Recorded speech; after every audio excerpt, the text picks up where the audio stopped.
Oftentimes, the statement is made that you don't have enough money.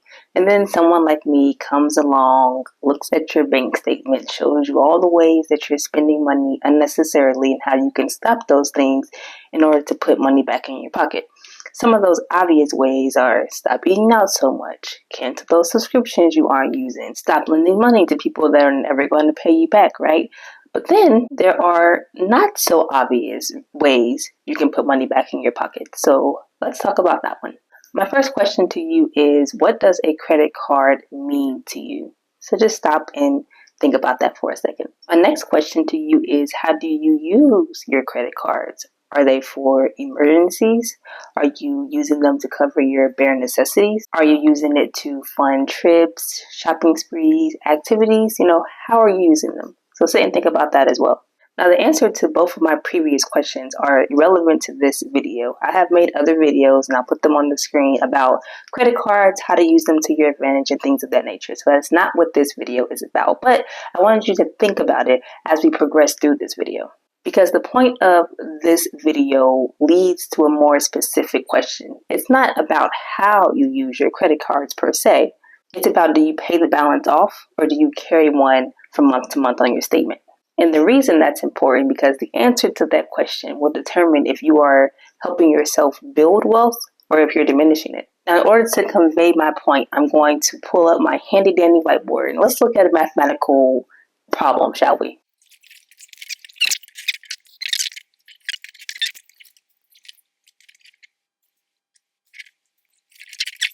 Okay, plan B. I'm going to record this on the side and insert a clip while I talk about it. So let's just pretend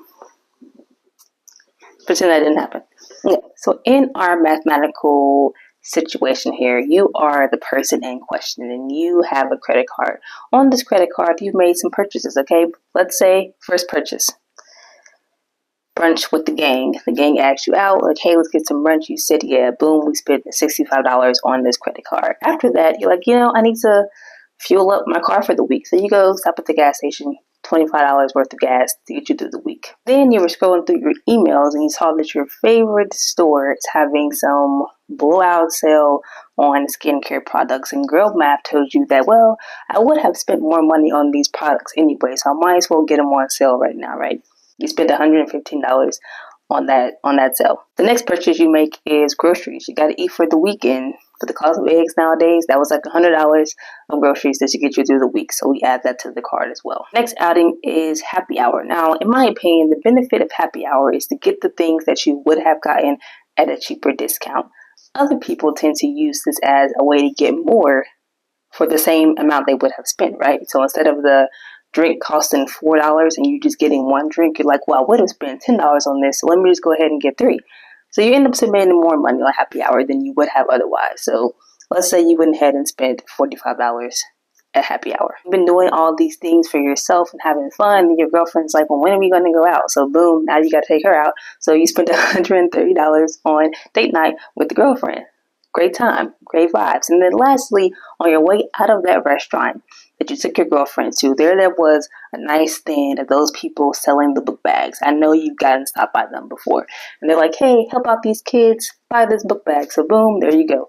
$20 you done spent on the book bag. So now you have this $500 balance on your credit card. From this $500, the minimum payment is $35. But however, you're a little more financially responsible than most, right? So you can afford to put a little more towards it. Maybe you can afford $50. So you go ahead and make a $50 payment on your $500 balance, bringing your balance to $450. Okay, cool. Great job. Now, the interest rate on this card is 24.99%.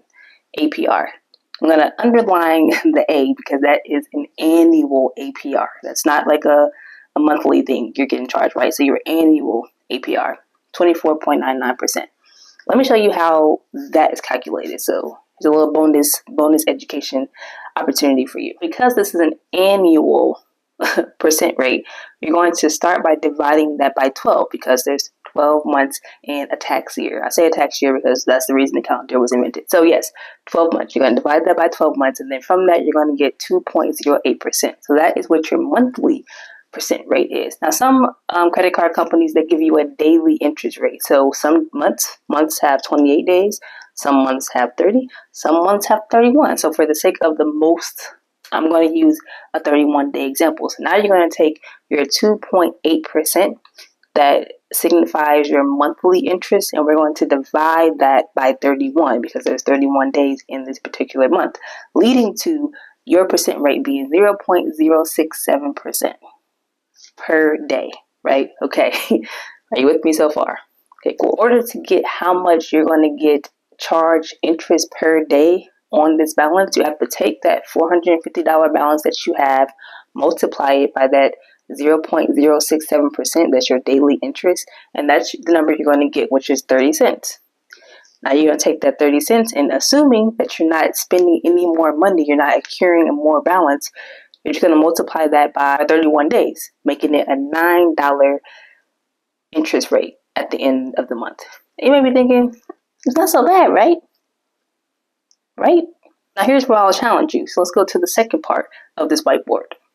So with the $9 of interest, your new balance is $4.59. And let's say you keep this cycle up. So you pay your $50, interest accrues, you pay off that, pay another $50, balance goes down, and we keep this cycle going. So if we kept paying $50 on this account, it would take about 8 to 9 months to pay this off. So we're accumulating interest for 8 to 9 months. Now the balance is getting smaller, so is the interest. So this may look like month 1 is $9, month 2 is $8.30, month 3 is $7.50, so forth and so forth and so forth. So over this 8-month period, you may pay around $50 in interest. Now I know what you're thinking. It's really not that much considering how much I spent, and I get that. But 2 things I'll say about that. The first one is $50 is still $50. That's something that you could have spent on something else based off of the things that you already spent. That could have been 2 weeks of gas. That could have been half a week's of groceries. It could have been another outing with a friend. But instead, you're giving that to the credit card company for what? For the simple act of giving you a little money up front. Is that really worth $50? And the second thing I'll say about this is an ideal situation where you spend money in 1 month and you don't spend any more money and you just pay off the balance, but that's not how reality works. So let's take a look at what it would actually look like. The reality of the situation is you're still going to be spending money on this card. So yeah, you accumulated $9 of interest, you pay another balance of $50 off, but the next month you put another $300 on the card. So now we're back up to $709 as your statement. And then again, you make your minimum payment, you accrue some interest, you put another $200 on the card. So we're still spending even though we're paying down this balance. So it's really counterproductive.